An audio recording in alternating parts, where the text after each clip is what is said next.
What's going down? You'll notice I'm not using a super nice crystal clear micro thirds 4K camera right now because I did get a request to talk about some of my drum programming techniques, and I'm gonna do it even though I did make a video explaining why I don't really make production tutorials anymore.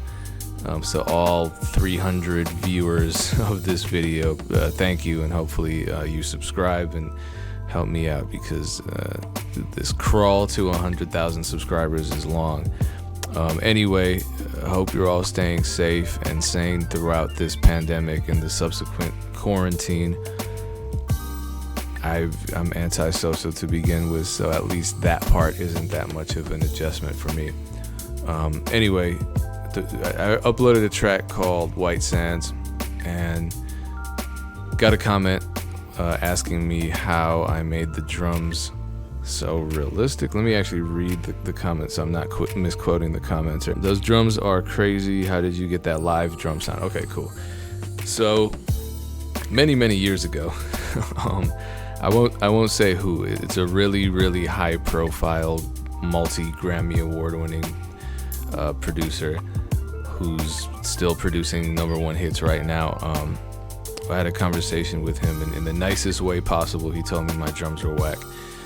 And you know, drums matter. His drums were always amazing. All his beats were great, every aspect of them. But drums, especially, I think, can make or break a track. And so I'm still not feeling like the greatest drum programmer. That was 12 years ago that I had that conversation with him. Yeah, I still don't feel like you know, my strong suit is drum programming. That being said, I have always kind of tried making my drums sound as live as possible. So I'm gonna break this particular beat down. And when I opened it, so #1, the main sample. I just want to give credit where credit is due. This is from my friend Dream Life, and this is from his Midnight Aesthetics. I think it's volume 3. I'm pretty sure it's volume 3. Let me check. Yeah, Midnight Aesthetics volume 3, samplelab.com. This is where I got this from. And then I was kind of sad when I opened it up because I realized the drums were actually a manipulated Dream Life loop that I rearranged quite a bit, and that's a big reason they sound so great, because he's a great drum programmer.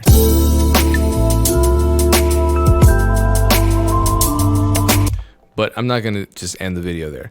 I'm gonna zoom in actually on his drum loop just to show you how to achieve this effect, and then I'm gonna talk about the other elements that are used in this beat that help enhance your drum programming so that it does sound live, or it doesn't sound synthetic. You know, not everybody's trying to use the Zay 808 or whatever they're calling it, because it sounds great for certain kinds of beats, but not all beats. What you'll notice right now is, I'm using a grid-based DAW, and you'll notice that these hi-hats in the loop aren't falling right onto the grid. So how do you achieve that effect? You'll also notice something about the peaks with this kick here.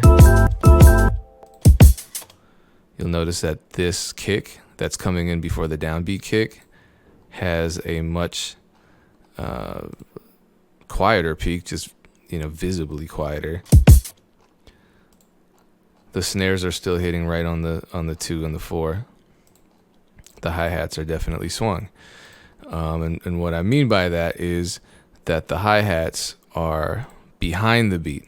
So if I wanted to achieve that, I would just program 16th notes. I think most people are familiar with this trick. You just take them and move them a little bit to the right so they're not right on the beat. So when I play the metronome, you're gonna hear that they're a little more humanized because most people can't play that precisely. So that's one element. When you think about a person playing hi-hats, they're probably not going to strike at the exact same velocity each time. So we can change the velocity. This is how I do it in my DAW. In FL, you pull down those ostrich-looking things.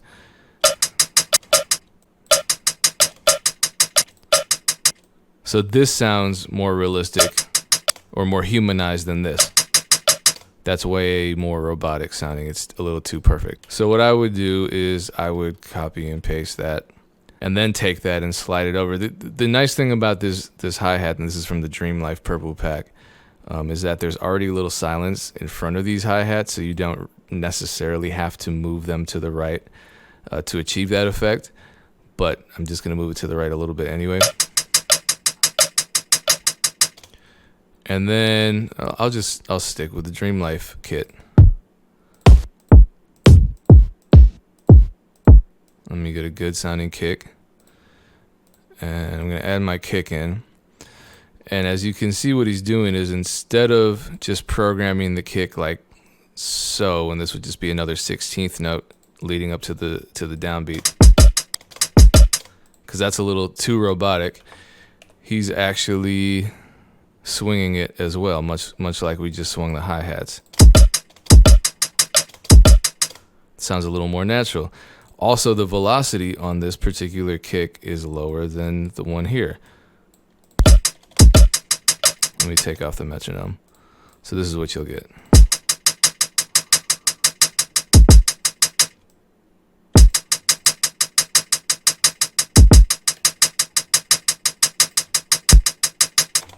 All right, so let me add a snare. What kind of snares does he have?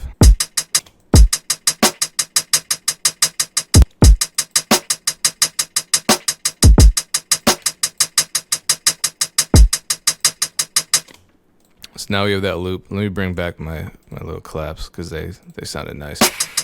I put some reverb on them.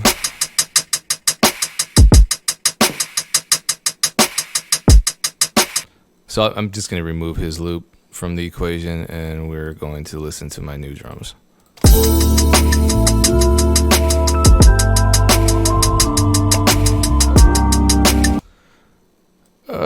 I added some percussion. So I added this hand drum, and you can see I swung that as well.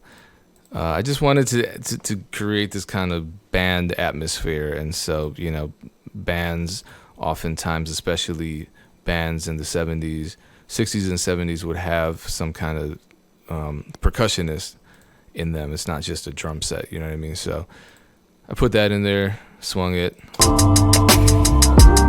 and it's really subtle, but this is the kind of subtle element that creates the illusion that maybe these drums weren't programmed. They certainly were, as you can see.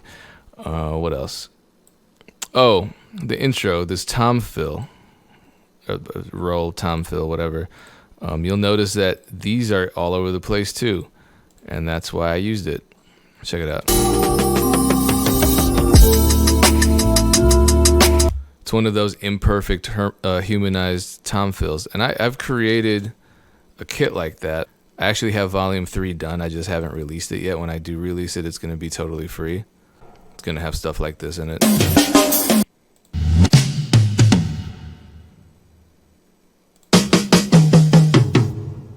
Those are fills I use, so I just figured I'd share them. Let me create the full 8 measures here, because I did something here with the snare.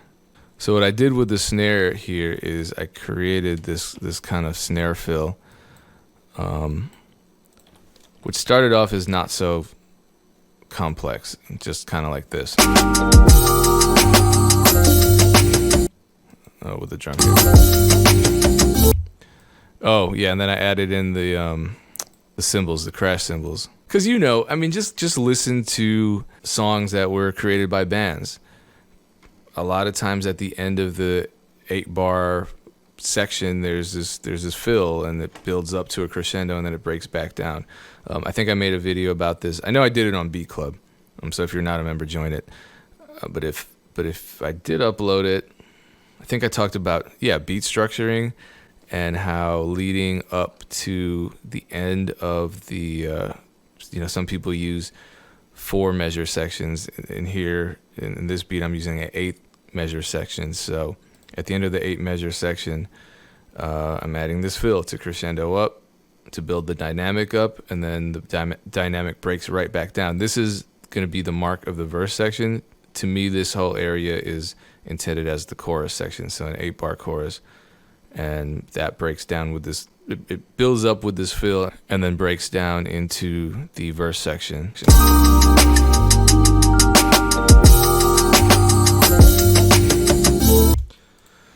So anyway, it started out with these snares. I was just kind of doubling them up. But I wanted to make this even more realistic, so I created a flam. I just put these, I don't know what note value this is. Let's see, they're 64th notes. All right, so I created a 64th note, one after another, two 64th note snares side by side to create this sound, the flam sound.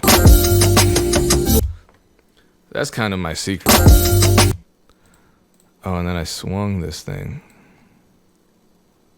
Aha, it's another secret.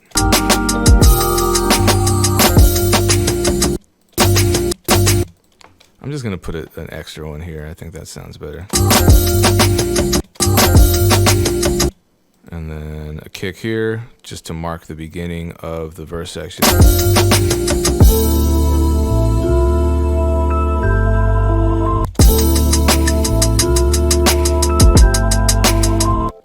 See what the drums sound just by themselves.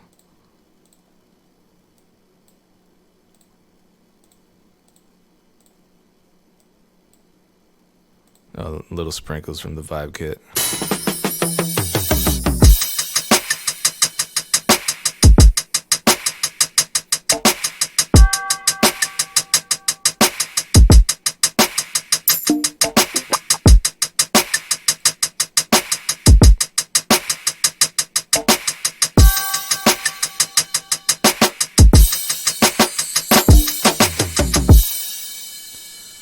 So starting to sound more realistic, especially when you incorporate them into the rest of the production. And, the other element, and I made a video about this too, is obviously the musicality. So this sounds realistic. I also added some additional instrumentation here with this Rhodes that I added, if it'll load. We got time. We're on quarantine, I guess.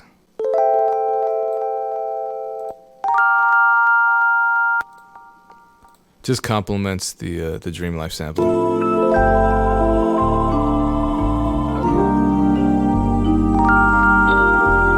And then an ARP. Triplets.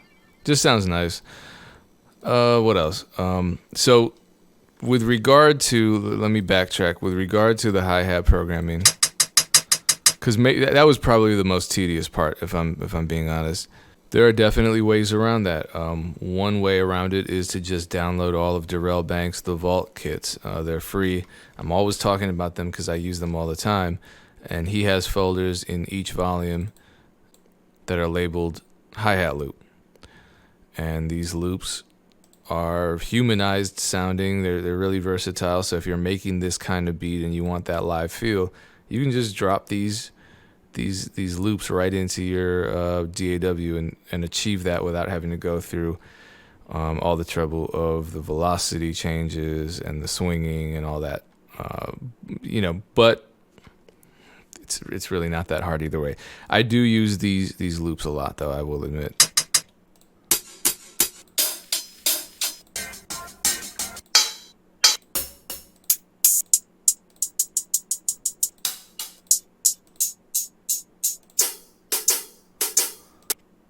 So I could have just substituted this for my own drum programming.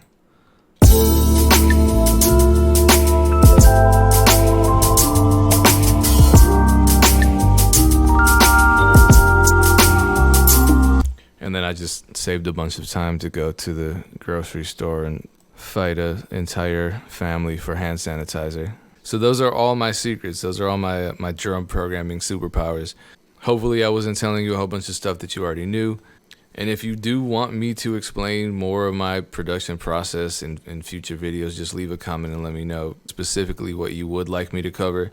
And if you haven't subscribed and you're watching this, please subscribe. Once I hit 100,000 subscribers, you can unsubscribe because YouTube, I don't think they're going to show up to my house and take the plaque away. And if they do, it's going to be all bad for them because I've I've been shopping a lot, grocery shopping a lot, so I'm already ready for conflict. Much success to you. No more whack drums. Be safe, be healthy, be sane.